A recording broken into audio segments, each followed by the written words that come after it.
Hello everyone, this is Mansi from eWithHati.in। अब हम chapter number 3 start कर रहे हैं। टाइटल से आप देख सकते हो कि ये जो सेशन है ये हिंदी मीडियम की स्टूडेंट्स के लिए है।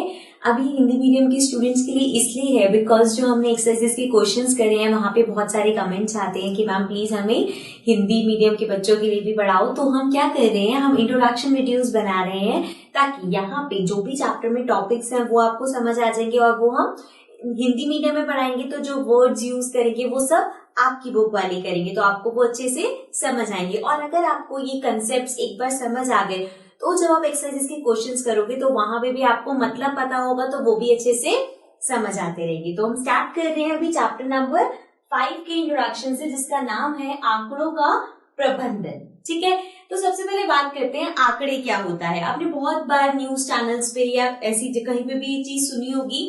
जैसे कि अगर मैं छोटा सा एग्जांपल लूं कि हम बोलेंगे कि एक कंट्री की पॉपुलेशन बता रखे कि वहां इतनी जनसंख्या है, तो जो वो जनसंख्या बता रहे हैं या फिर अगर बता रहे हैं कि एक शहर में इतने पढ़े लिखे लोग हैं, इतने पढ़े लिखे नहीं है, तो ये सब जो है जो हमें संख्याएं मिल रही है उनको बोलते हैं हम आंकड़े। मतलब कोई जानकारी मिल रही है हमें संख्याओं में, तो वो हो गए आंकड़े। ठीक है, अब उन आंकड़ों का प्रबंधन मतलब उनको हम कैसे इस्तेमाल कर सकते हैं इस तरह से कि उसमें से हमें कोई जानकारी मिल सके। ठीक है, तो सबसे पहले इसमें जो हमारे पास चीज है वो है, सबसे पहले हम बात कर रहे हैं चित्रलेख की।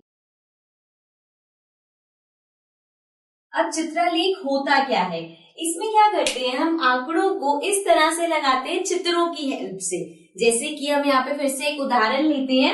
मान लो आपको एक बताया है कि एक दुकानदार है वो रोज इतने इतने पेन बेच रहा है, तो आपको जो जानकारी मिली है, जो आंकड़े मिले वो इस तरह से मिले कि उसने सोमवार को मान लो 5 पेन बेचे हैं, उसके बाद उसने अगले दिन 3 पेन बेचे, उससे अगले दिन उसने 2 पेन बेचे, उससे अगले दिन उसने 4 पेन बेचे। तो इस तरह से आपको ये आंकड़े दे रखे हैं। अब इसको हम चित्रलेख में कैसे करेंगे, तो सबसे पहले जो ये हमें दे रखा है ये किसके बारे में दे रखा है, पेन दे रखे हैं। तो यहाँ पे एक हमने चित्र सा बना लिया इस तरह से,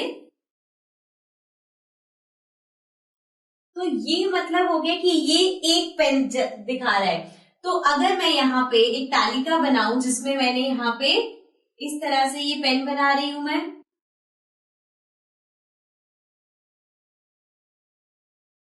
अब यहाँ पे हम कितने पेन बनाएंगे, हमें जो आंकड़े दे रखे हैं उसके हिसाब से सोमवार को 5 पेन है तो इसको हम 5 बार बनाएंगे। तो 1 2 3 4 5, तो ये हमने बना दिए सोमवार को, यहाँ पे हमने 5 पेन बना दिए। उसके बाद अगले पे अगर हम आए तो है 3 पेन, तो यहाँ पे हम 3 पेन बना देंगे। ठीक है, इसी तरह से अगर हम आगे चलेंगे तो हमें 2 बनाने हैं, तो इसमें हम 2 बना देंगे। ठीक है, और इसी तरह से अगले पे जाएंगे तो यहाँ पे हम ऐसे ही 4 बना देंगे। ठीक है, तो अब यहाँ पे हमने किया क्या, जो हमें आंकड़े दे रखे थे उनको हमने चित्रों की मदद से इस तरह से बना दिया। अब अगर आपको ये दे रखा है, मान लो ये नहीं दे रखा था, ये इस तरह से आपको दे रखा है और आपसे पूछा जाए कि बताओ सोमवार को या मंगलवार कोई भी बार में पूछे कि कितने पेन उस दिन बेचे, तो यहाँ पे आप देख के बता सकते हो। और भी यहाँ पे पता चलेगा, ये देखो ये चित्र यहाँ तक जा रहे हैं, मतलब हमें दिख रहा है यहाँ पे सबसे ज्यादा पेन है। तो अगर मैं आपसे प्रश्न पूछूं कि इन तीनों दिनों में से सबसे ज्यादा पेन कब बेचे, तो हम देखते ही बता सकते हैं सोमवार को। ठीक है, तो अगर ये दे रखा है तो हम यहाँ तक पहुंच सकते हैं, और अगर ये देके प्रश्न पूछे हैं तो हम उनका उत्तर भी दे सकते हैं। अब यहीं पे एक और चीज समझते हैं। मान लो ये जो हमें आंकड़े दे रखे थे, ये तो हमने यहाँ पे छोटी छोटी संख्याएं ली। अब अगर यही आंकड़े में दे रखे थे कि सोमवार को 50, फिर 30, 20, 45, इस तरह से हमें आंकड़े दे रखे हैं। अब अगर इसका आपको चित्र बनाना है तो इसका मतलब सोमवार पे आपको 50 बनाने पड़ेंगे, तो इतना बड़ा हम इतनी बार तो नहीं बना सकते। तो इसकी जगह हम क्या करते हैं, जैसे हमने यहाँ पे एक रखा, ये हमने बता दिया कि पेन दिखाने के लिए हम इस चित्र का इस्तेमाल कर रहे हैं, ये संकेत है उसका। तो यहाँ पे हम लिख देंगे कि एक ये जो संकेत बना हुआ है इसका मतलब है 10 पेन। अब इसका क्या हुआ, यहाँ पे मतलब कि जहां ये एक बना होगा उसका मतलब है 10, ठीक है। तो यहाँ पे अब जब हमें 50 बनाने हैं तो मतलब अगर एक 10 है तो कितने बनाने पड़ेंगे, 1 2 3 4 5। 5 क्यों, क्योंकि अब एक 10 की बराबर है, तो 10 20 30 40 50 हो गए। इसी तरह से मंगलवार को 30 है तो 10 20 30, अगले दिन 20 तो 10 20, ठीक है। मतलब हमने बता दिया कि ये संकेत इतने के लिए है। अब अगर हम आखिरी वाला पढ़ें तो वो है 45।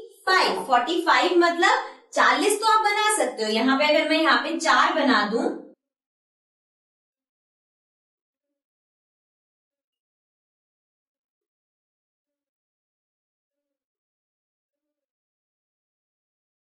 ये मैंने यहाँ पे 4 बना दी, ये हो गए 40, लेकिन हमें 45 बनाने हैं। अब 5 कैसे बनाएंगे, ये हमने लिखा कि ये पूरा 10 है, तो मतलब अगर मैं इसको आधा बनाऊं, आधा आप इसको इस तरह से भी बना सकते हो,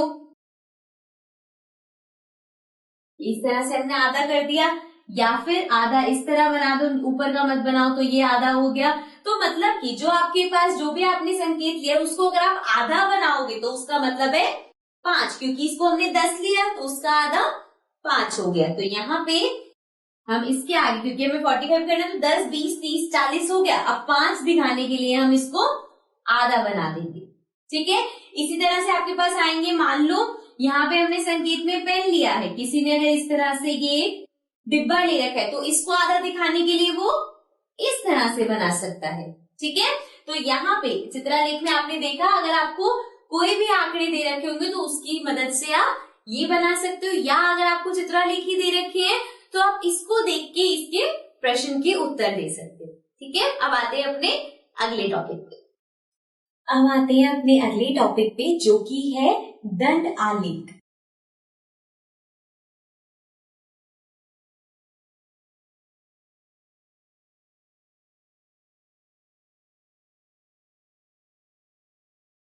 अब दंड आलेख में क्या होता है, इसमें हम क्या करते हैं, जैसे अभी हमने देखा इससे पहले वाले में चित्रलेख की जब हमने बात करी थी तो हम अपने आंकड़ों को चित्रों की मदद से दिखा रहे थे। अब यहाँ पे हम दंडों का प्रयोग करेंगे और वो जो दंड होंगे वो समान चौड़ाई के होंगे, लेकिन उनकी जो लंबाई या हम बोल सकते हैं जो ऊंचाई होगी वो अलग अलग होगी, जिसकी वजह से आपको उनके मापों का पता चलेगा। तो हम सबसे पहले एक छोटा सा उदाहरण ले लेते हैं।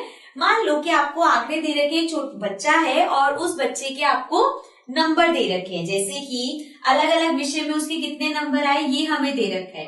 मान लो अंग्रेजी में कोई 20 नंबर का पेपर हो रहा है और उस 20 में से उसके 10 नंबर आए, फिर हिंदी में 15 नंबर आए, गणित में उसके आगे 20 नंबर। तो यहाँ पे हमने ये अलग अलग नंबर लिख लिए कि एक में 10 आए, 15 आए, 20 आए। अब इसको आप बनाओगे कैसे, दंडों की मदद से। तो यहाँ पे इस तरह का हम एक बना लेंगे, ठीक है। अब इसमें हमें 2 चीज लेंगे, एक इस तरफ और एक इस तरफ। तो आपके पास क्या क्या है, एक तो आपके पास यहाँ विषय है तो आप विषय ले सकते हो एक तरफ, और एक तरफ हम ले लेंगे नंबर। तो मान लो नीचे हम यहाँ पे विषय ले रहे हैं और इस तरफ जितने अंक आए हैं हम वो ले रहे हैं। तो हम कैसे लिखेंगे, ये मान लो हमने स्टार्ट किया 5 से 10 15 20, तो हमने क्या किया यहाँ पे 5 का, वरना हम क्या करते 1 2 3 4 5 6 पूरा ऐसे हमें 20 तक लेके जाना, तो हमने यहाँ पे 5 का फर्क रख लिया, ठीक है। अगर ये हमारे पास जो यहाँ पे दे रखे हैं वो ऐसे होते 5 6 7 10 इस तरह से होते तो हम पूरा 1 2 3 4 10 तक बना लेते, पर यहाँ पे हमारे पास 20 तक है तो हमने यहाँ पे 5 का अंतर ले लिया। ये जो अंतर लेते हैं ये हमेशा बराबर होना चाहिए, ऐसे नहीं कर सकते आप यहाँ 5 ले लिया फिर 11 10 ऐसे करके आप अलग अलग अंतर नहीं ले सकते। अगर इन दोनों में 5 का अंतर है तो पूरे में 5 का अंतर रहेगा। अगर आप 10 20 30 40 करोगे तो आपको 10 का अंतर रखना पड़ेगा, ठीक है। अब हमें सबसे पहला विषय है अंग्रेजी, जिसमें 10 नंबर है, तो हम क्या करेंगे, इस तरह से एक दंड बना देंगे। ये हो गया पहले विषय का। अब यहाँ पे हमने क्या किया है, ये हम 10 तक लेके गए हैं, यहाँ पे इसकी लंबाई हमने 10 तक रखी है, ठीक है। ऐसे ही अगला है हिंदी, जिसमें है 15, तो ये हम यहाँ पे इस तरह से हमने बना दिया। ये हो गया हमारा दूसरा विषय, अब इसको हम 15 तक लेके गए हैं, ठीक है। अब उससे अगला है गणित में 20, तो 20 कहाँ है हमारा, यहाँ पे, तो मतलब इस तरह से इसका दंड बनेगा। इसको थोड़ा आगे ले जाते हैं, तो ये हो गया हमारा तीसरा। तो इस तरह से हमें जो भी आंकड़े दे रखे हैं, हम दंडों की मदद से उसको बना सकते हैं। अब यहाँ पे फायदा ये होता है, मान लो आपको ये ऐसे दे रखा है और मैं आपसे प्रश्न पूछूं कि सबसे ज्यादा अंक किस में आए हैं, तो आप इसको देखते ही बता सकते हो जो दंड सबसे ऊंचा है उसमें सबसे ज्यादा अंक है, इसी तरह से जो दंड सबसे छोटा है उसमें सबसे कम अंक है, ठीक है। तो इसको हम इस तरह से अगर दे रखे तो भी हम देख सकते हैं। अगर मान लो पूछा जाए हिंदी में कितने अंक है, ये आपको नहीं दिया हुआ, तो यहाँ पे आप देखोगे कहां तक है, इधर लाके देखोगे 15, तो मतलब हिंदी में 15 अंक है, ठीक है। तो इस तरह से हम दंड आलेख बनाते हैं। अब इसी में ही हमारे पास एक और चीज आती है जो कि होती है द्विदंड आलेख। अब इसका क्या मतलब है, इसके लिए हम अपना जो हमने उदाहरण लिया उसको थोड़ा आगे लेके चलते हैं। अब इसी उदाहरण में मान लो ये जो है ये टेस्ट के बता रखे हैं या एक पेपरों के बता रखे हैं, या हम बोलते हैं एक सेमेस्टर के, उसके बाद अगले सेमेस्टर के लिए अब यहाँ पे दूसरा सेमेस्टर शुरू हो रहा है, उसके भी आपको यहाँ पे अंक दे रखे हैं। मान लो इंग्लिश में 15, 17, 19, इस तरह से आपको अब ये दूसरे वाले के अंक दे रखे हैं। तो आप क्या करोगे, एक तो आप कर सकते हो कि मान लो आप फिर से जैसे हमने ये बनाया ऐसे ही एक और बनाओगे जिसमें ये विषय हो जाएंगे और अब ये अंक हो जाएंगे। लेकिन द्विदंड आलेख में हम क्या करते हैं, अब इसी में ही दूसरा भी बना सकते हैं। कैसे, देखो नीचे हमने विषय लिए हैं वो उसी तरह रहेंगे, उसके बाद अब हमें देखना है पहले विषय में 15 हो गए, तो यहां से हम क्या करेंगे, इसी में ही इसके साथ एक दंड बना देंगे, ठीक है। तो अब ये वाला दंड हो गया पहले सेमेस्टर का, ये हो गया दूसरे का, ठीक है। इसी तरह से हिंदी में 17 का होगा 15 और 20 के बीच में कहीं पे, इस तरह से, तो ये हो गया पहले का था, ये हो गया दूसरे का, ठीक है। ऐसे ही मैथ्स में 19 मतलब 20 से थोड़े से कम हो गए, तो यहां से ये दूसरे का बन गया, ठीक है। तो अब जो हमने ये बनाया इसको हम बोलते हैं द्विदंड आलेख। यहाँ पे हमने क्या करा है, एक ही इसमें दो बना दिए हैं, ठीक है, समझ में आया। अब यहाँ पे एक और चीज होगी, अभी तक जैसे हम इसे देख के बता पा रहे थे किसमें ज्यादा नंबर है किसमें कम नंबर है, अब यहाँ पे हम ये तो बता ही पाएंगे किसमें सबसे ज्यादा है। एक और चीज बता सकते हैं, वो ये कि इंग्लिश में पहले से ज्यादा आए, क्योंकि ये ऊंचा हो गया इससे, मतलब इंग्लिश में पहले से ज्यादा आए हैं, हिंदी में भी जितने पहले थे उससे ज्यादा है, गणित में पहले से थोड़े से कम हो गए, ठीक है। तो यहाँ पे हम ये भी बता पाएंगे। तो ये होता है हमारा द्विदंड आलेख, जिसमें हम एक में ही दो चीजें दिखा देते हैं, और उससे पहले जो हमने एक वाला पढ़ा था उसको हम बोलते हैं दंड आलेख, ठीक है। अब आते हैं अपने अगले टॉपिक पे। अब आते हैं अपने अगले टॉपिक पे जिसका नाम है आंकड़ों का संगठन। संगठन क्या होता है, अगर आपके पास आंकड़े इस तरह से दे रखे, जैसे अभी तक जो हम उदाहरण ले रहे थे उसमें मैंने आपको बताया कि जैसे एक बच्चे के हम नंबरों की बात कर रहे थे, तो उसके मैथ्स में इतने अंक हैं, इंग्लिश में इतने अंक हैं, या फिर हमने बात करी थी पेन की, तो एक दिन में इतने पेन बेचे। तो ये सब क्या था, एक आंकड़े आपको सही तरीके से दे रखे थे। पर अगर आंकड़े आपको इस तरह नहीं दे रखे, सिर्फ फैला के दे रखे हैं, तो हमें सबसे पहले उनका संगठन करना पड़ेगा, मतलब उन्हें इस तरह से आयोजित करना पड़ेगा कि हमें कुछ मिले। जैसे कि हम सबसे पहले यहाँ पे लेते हैं, अगर मेरे पास इस तरह के कुछ आंकड़े दे रखे हैं, मैं यहाँ पे लिखती हूँ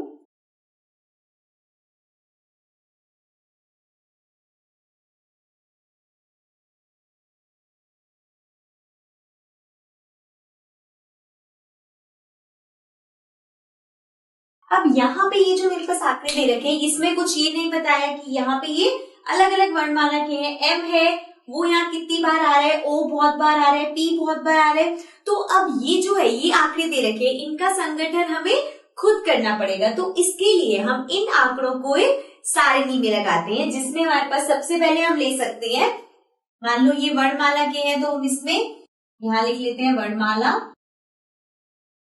उसके बाद दूसरी हमारे पास चीज आती है मिलान चिन्ह। वो क्या होता है अभी हम इसके बारे में बात करेंगे। और उसके बाद हमारे पास आता है बारंबारता। सबसे पहले तो वर्णमाला मतलब यहाँ पे कौन कौन सी है आपके अल्फाबेट, एक है एम, उसके बाद हमारे पास ओ है और पी है। अब यही बार बार आ रहे हैं तो हमारे पास ये 3 है। मिलान चिन्ह क्या होता है, मिलान चिन्ह मतलब जैसे कि अगर हमें कोई अंक लिखना है, जैसे हमने 1 लिखना है तो हम इस तरह से 1 लिखते हैं।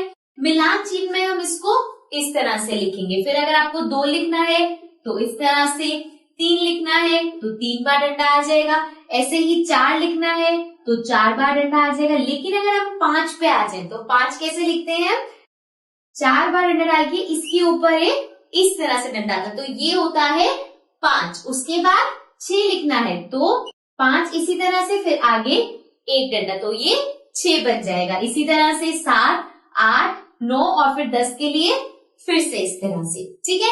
तो ये होता है मिलान चिन्ह। लेकिन इन मिलान चिन्हों में जो हम नंबर कह रहे हैं, ये संख्या आएगी कौन सी, ये संख्या आएगी बारंबारता की। बारंबारता का मतलब है कोई एक चीज कितनी बार दोहराई जा रही है। जैसे कि यहाँ पे सबसे पहले एम है तो हम देखेंगे कि एम यहाँ पे कितनी बार है, तो 1, 2, 3, 4 बार आया है तो हम यहाँ पे लिख देंगे 4। जो पहला एम है वो 4 बार आया है। और यहाँ पे मिलान चिन्ह कैसे बनेगा, 1, 2, 3, 4, ठीक है। उसके बाद ओ देख रहे हैं हम तो 1, 2, 3, 4, 5, 6 बार आया है तो यहाँ पे हमने लिख लिया 6 और मिलान चिन्ह में 1, 2, 3, 4, 5 के लिए इस तरह से और साथ में 6, ठीक है। उसके बाद है पी जो कि है 1, 2, 3 बार, तो यहाँ पे लिखेंगे हम 3 और यहाँ पे लिखेंगे 1, 2, 3। अब इससे क्या हुआ, इस तरह से हमने आंकड़ों का संगठन किया है। यहाँ पे अगर हम देखें तो हम इतनी जल्दी नहीं बता सकते कि सबसे ज्यादा बार कौन सा आ रहा है, लेकिन इसको सारणी में जिस तरह से हमने लिखा है तो हम यहाँ पे आराम से देख सकते हैं कि 6 कौन सा है, ओ, मतलब ये सबसे ज्यादा बार आया है, ठीक है। तो इस तरह से अगर आपके पास ऐसे आंकड़े दे रखे हैं तो हम आंकड़ों का संगठन करते हैं। अब आते हैं अगले टॉपिक पे।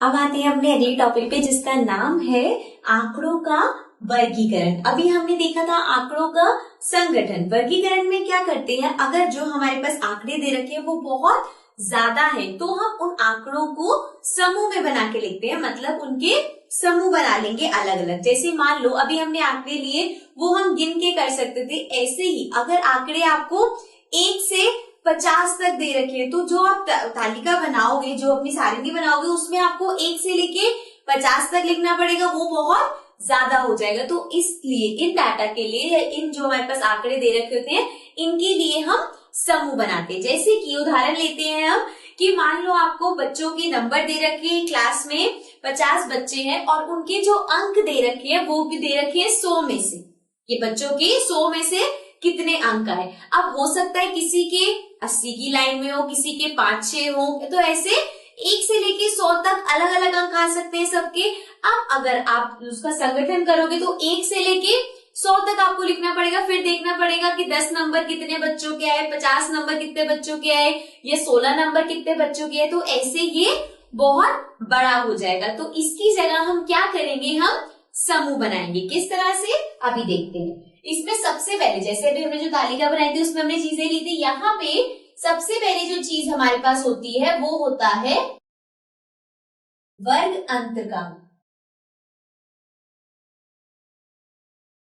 वर्ग अंतराल में हमारे पास क्या होगा, जैसे कि अभी हमने बात करी कि 100 में से हमें अंक दे रखे हैं तो हम यहाँ पे पहला जो अंतराल है वो बनाएंगे 1 से मान लो 10 तक का बना रहे हैं, या 0 से 10 बनाएंगे, हो सकता है किसी के 0 नंबर में आए हो, तो 0 से 10, फिर 10 से 20, 20 से 30, 30 से 40, फिर 40 से 50 और ऐसे 50 से 60। यहाँ पे हम 50 ही ले लेते हैं। मान लो अभी उदाहरण को छोटा करने के लिए हम लिख लेते हैं कि सिर्फ 50 में से अंक दे रखे हैं।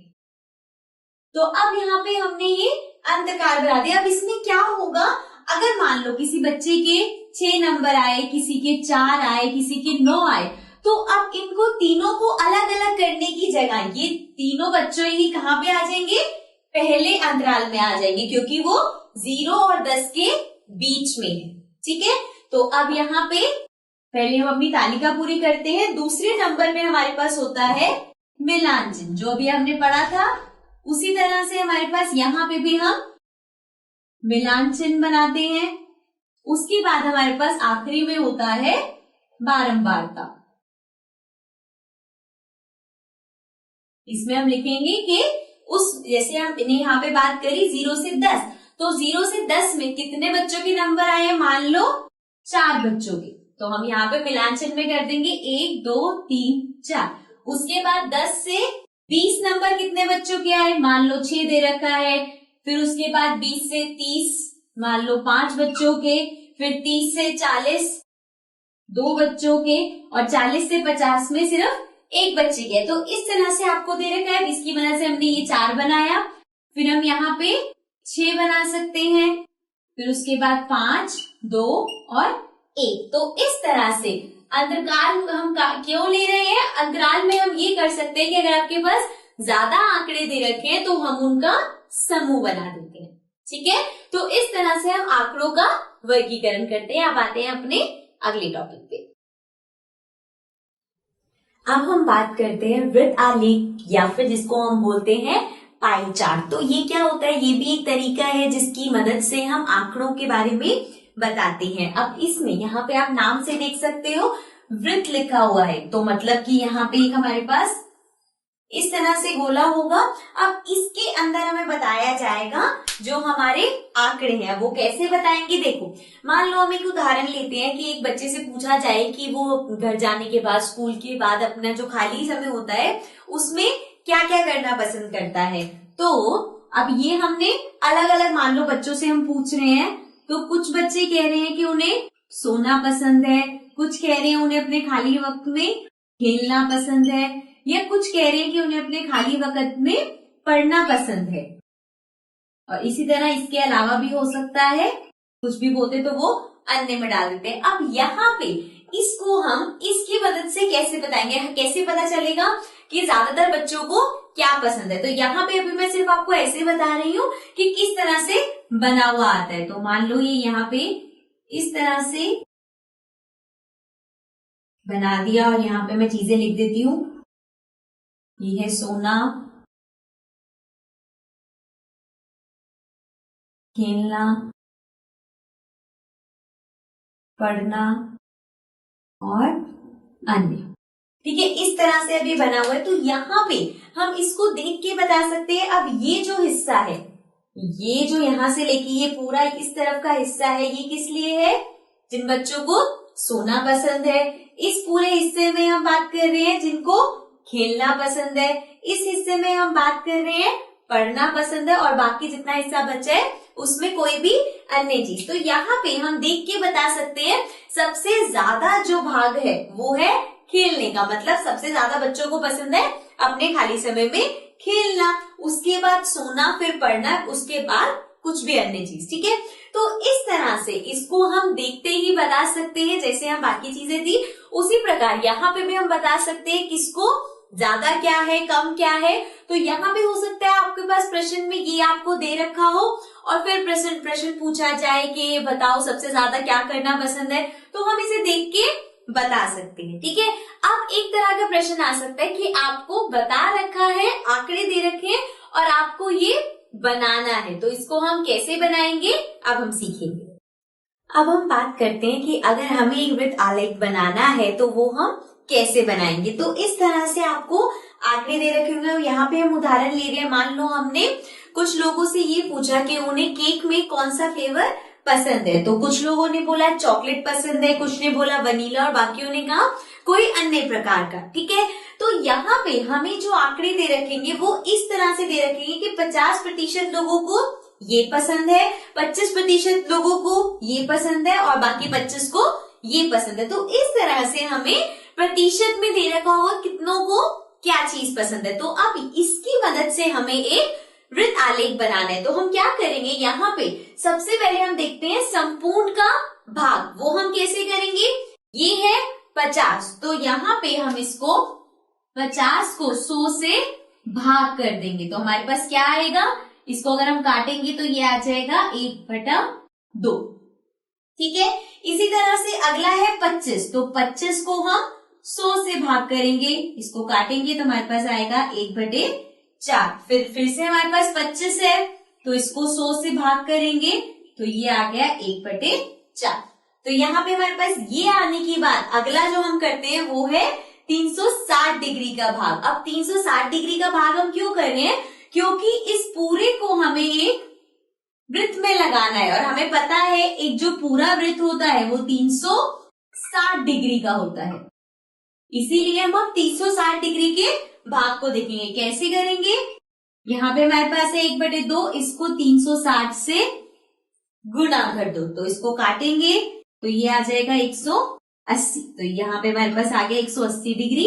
अगला है 1/4, इसको 360 से करेंगे, ये काटेंगे तो ये काट के आ जाएगा 90 डिग्री। इसी तरह से अगला भी हमारे पास 1/4 है, इसको 360 से करेंगे तो फिर से काट के हमारे पास 90 डिग्री आ जाएगा। अब हमें क्या करना है, यहाँ पे जो सबसे पहले जो हमारे पास चॉकलेट है उसका 180 डिग्री आया है, तो इसके अंदर हमें 180 डिग्री का एंगल बनाना है। तो हमें पता है इसका जो बीचों बीच जो होगा केंद्र होगा वहां से हम बनाएंगे 180 डिग्री का होता है इस तरह से एक सीधी रेखा। अब वो इस तरह से भी हो सकती है, इस तरह से भी हो सकती है, वो आप किसी भी तरह से कर सकते हो। अब ये बन गया 180 डिग्री, तो यहाँ पे आ गया हमारा सबसे पहले वाला। ठीक है, अब इसके बाद अगला हमारे पास है 90 डिग्री। 90 डिग्री कैसे बनेगा, अगर हम यही केंद्र लें तो यहां से 90 डिग्री इस तरह से बनेगा। ये जैसे 180 बना तो ये बना 90 डिग्री। तो यहाँ पे हम ले सकते हैं जो दूसरा हमारे पास है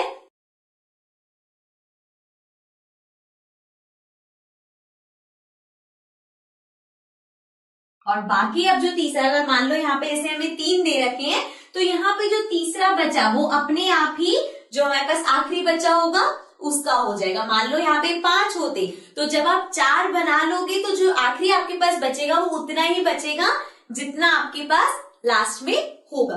तो इस तरह से यहाँ पे हमें अगर ये सब दे रखा होगा तो इसकी मदद से हम एक वृत्त आलेख बना सकते हैं। तो प्रश्न आपके पास दोनों तरह के आ सकते हैं, कभी आपको ये दे रखा होगा और इससे प्रश्न पूछे जाएंगे, या फिर आपको आंकड़े दे रखे होंगे और आपको एक वृत्त आलेख बनाना होगा।